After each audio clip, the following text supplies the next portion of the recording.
Leçon révélation à découvrir sur le péché. Le péché est une transgression volontaire au nom de la loi de Dieu. C'est tout acte, pensée ou omission qui va à l'encontre de la volonté de Dieu. C'est l'état dans lequel se trouve une personne après avoir désobéi à Dieu. De cette traduction purement hébraïque, ata, le péché se définit comme le fait de rater sa cible ou son objectif.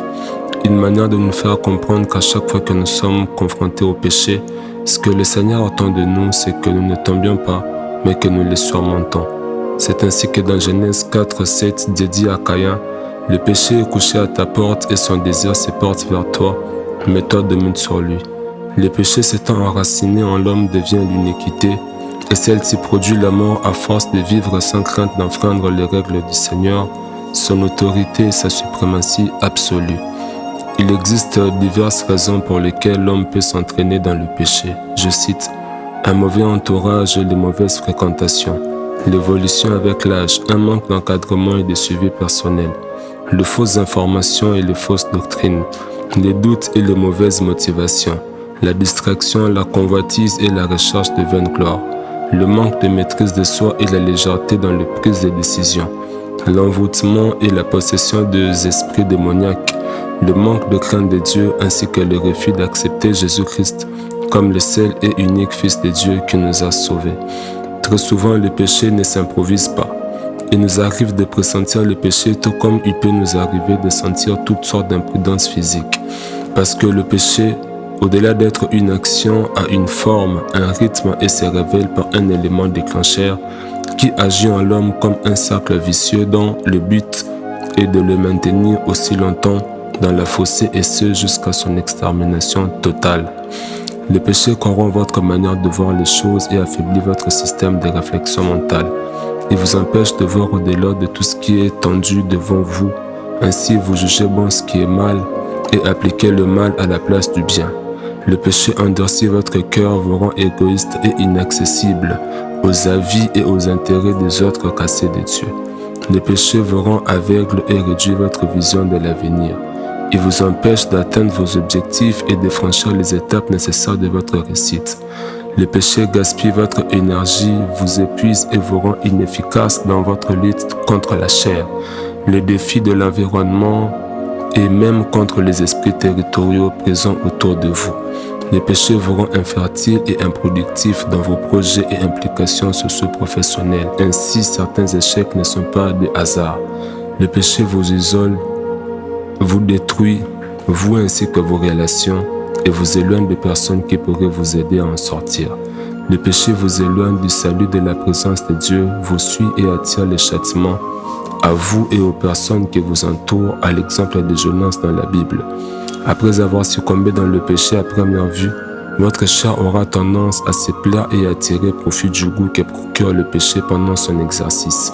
Parce que votre chair est remplie de passions éphémères, cependant, après ces moments, vous en resterez le seul à être confronté à un vide et une succession de dépressions intérieures que seul Dieu peut combler.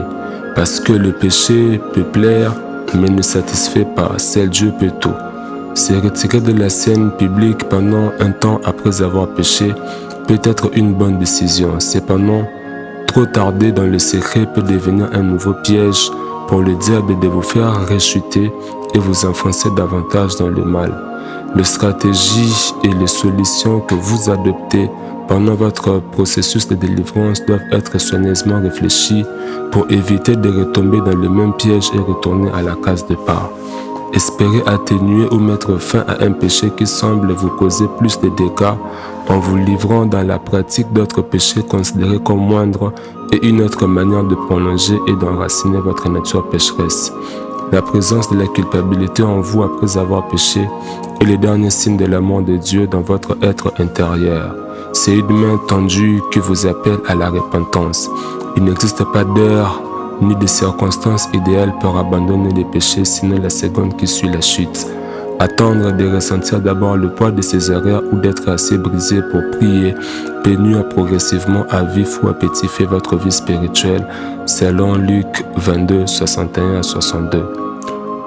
Les plus grandes motivations dans votre processus de délivrance contre le péché doivent être basées sur l'âge inconditionnel que le Seigneur vous fait grâce d'atteindre, les personnes qui vous sont chères et qui dépendent de vous, et enfin vos projets.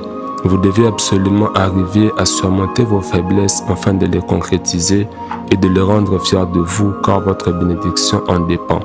Voici 3 grandes solutions à pratiquer quotidiennement dans votre lutte contre le péché. Premièrement, adaptez votre corps à un processus de renoncement de soi et de déprogrammation mentale, dans lequel vous devez vous aider à comprendre que le temps du changement a sonné, où vous n'êtes plus esclave de votre corps et ses passions, mais libre de vous-même et dorénavant responsable de chaque prise de décision de votre vie, selon que le recommande le Seigneur dans 1 Corinthiens 10:31. Deuxièmement, entrez en contact avec vous-même en vous accordant plus de temps de réflexion profonde et sincère pour mieux découvrir et différencier l'étendue de vos limites et de vos capacités. Ensuite, créez-vous de nouveaux centres d'intérêt, peu importe. Cela peut être un mot de lecture, du sport, du divertissement ou des travaux modérés, de manière à vous occuper sainement, vous reconstruire et vous faire sentir à l'aise dans votre peau. Le but est de vous éloigner de vos anciennes mauvaises habitudes.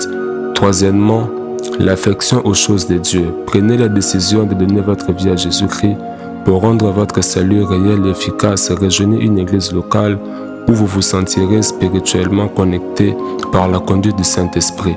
Inscrivez-vous à un programme d'affermissement qui vous permettra de découvrir qui est réellement Jésus-Christ et comment devenir son disciple. Adoptez une discipline de prière et de méditation personnelle de manière répétitive pour entretenir la soif de Dieu en vous. Recevez les baptêmes d'eau par immersion pour sceller votre alliance avec le Seigneur et soupirez après le revêtement du Saint-Esprit pour l'efficacité de votre ministère. Impliquez-vous dans les services de Dieu dans l'un des départements de votre église locale, communiez avec les autres et devenez un modèle de changement pour encourager d'autres à donner leur vie à Jésus-Christ. Et enfin, ayez une oreille attentive vers qui vous pouvez recourir en cas de besoin spirituel, de préférence un aîné dans la foi ou un encadreur de votre église, car il est recommandé à ceux qui sont forts de soutenir ceux qui se sentent faibles d'après Romains 15:1. Telle est la pensée qui m'anime en enregistrant ces 100 révélations inspirées et expérimentées sur le péché. Non pas pour glorifier le péché, mais pour dénoncer l'influence négative qu'il accroît dans cette génération et servir de voie de référence à plusieurs afin qu'ils sachent qu'il est possible de vivre sur cette terre sans se compromettre avec le péché. J'aimerais prier pour vous. Éternel Dieu, je recommande entre tes mains mes bien-aimés dans la foi qui viennent d'auditionner ces 100 révélations sur le péché. Je les soumets à ton autorité ainsi qu'à l'obéissance de ta voix. Je prie qu'ils soient restaurés et délivrés de l'emprise du diable au moment où ils acceptent de te suivre comme Seigneur et Sauveur.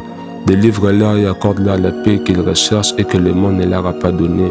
Au nom de Jésus-Christ, Amen.